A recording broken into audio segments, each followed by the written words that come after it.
Welcome to SunnySpeaks. Here again with another review for you, and you. And today, I'm going to talk about Wolfman, directed by Leigh Whannel and starring Christopher Abbott, Julia Garner, Matilda Firth, and many more. Blake, played by Christopher Abbott, travels to Oregon with his family to clean out his late father's farm.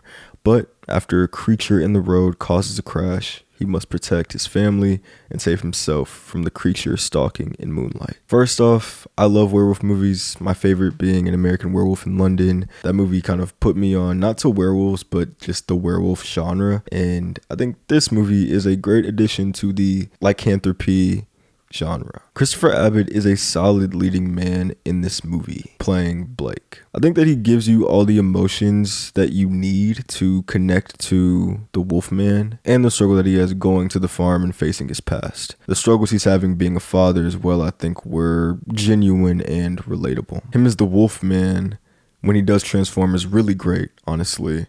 I love the way that they showcase the Wolfman transformation. Not just the transformation itself, but throughout the movie, his senses are constantly changing and evolving, and I loved that visual. The way that he looks at things is very different. Everything becomes more distorted and becomes more like blues and whites, and everybody's eyes, like his wives and his daughters, become glowing, and even their faces are like distorted. And I thought that was a really cool visual, how that gets worse and worse over time. An example of his senses enhancing after the crash and barricading the door and awaiting more trouble from the creature outside, he hears a loud thumping happening upstairs. After he goes upstairs to investigate, he sees one of the biggest spiders I've ever seen in my life, in film or in general. Literally, it looked as big as this pad, and with each movement that the spider takes while it's crawling, it makes a loud thumping noise, and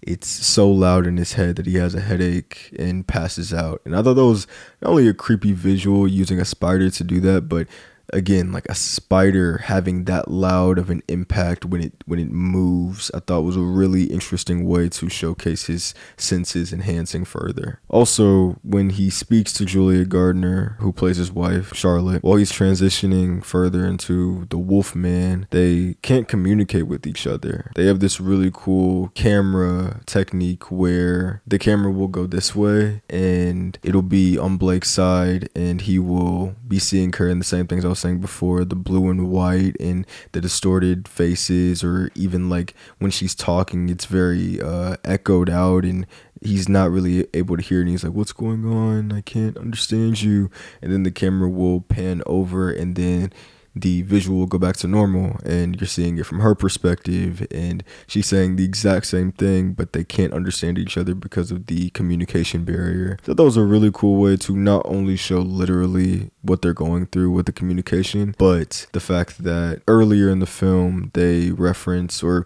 they bring up the fact that they're kind of having a hard time being a couple right now and feel like they're on two different pages and are really staying together for their daughter.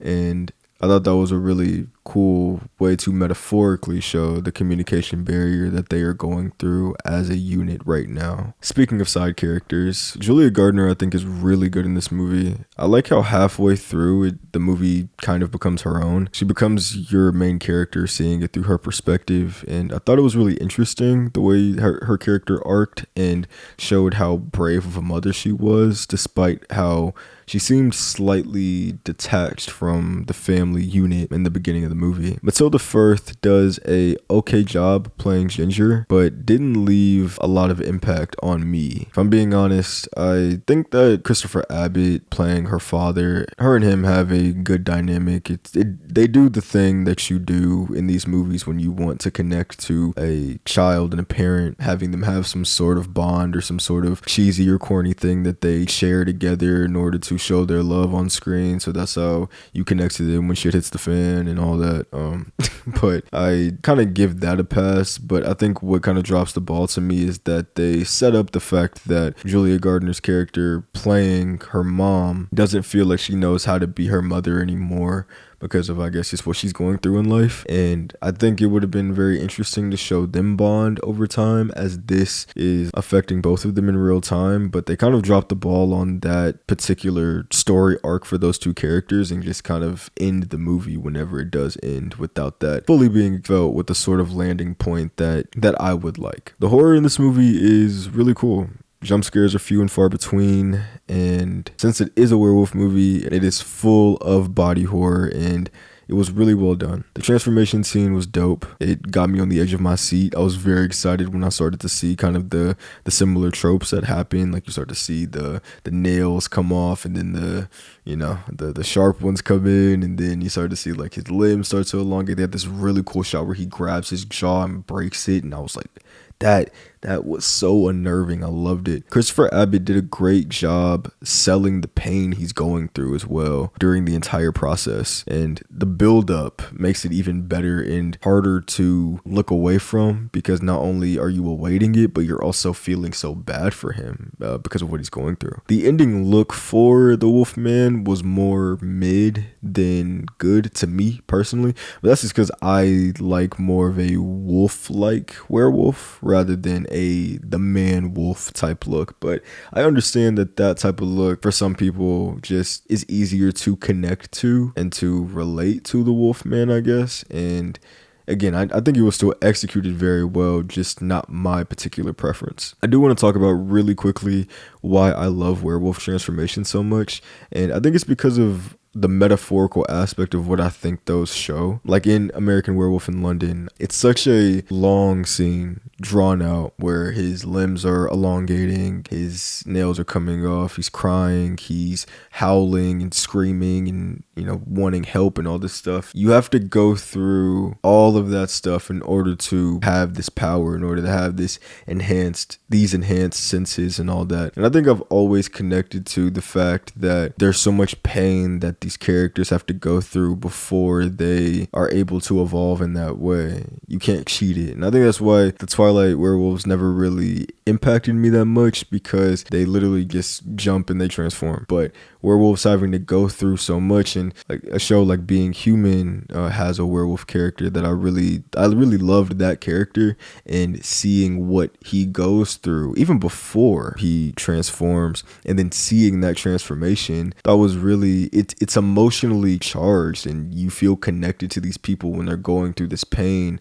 And there is a catharsis once they are lifted from that pain and able to roam free in the wild or do whatever. And I think that for me, metaphorically, I bring that into my life, and recognizing that life, some things you just can't cheat, some things are going to be hard, and in order to elevate in certain ways and to enhance yourself in certain ways, you have to go through extreme pain, mentally, physically, emotionally, in order to get that. So that's just my little thoughts on why I love werewolf transformations. The weakest parts of this movie are the story, sadly.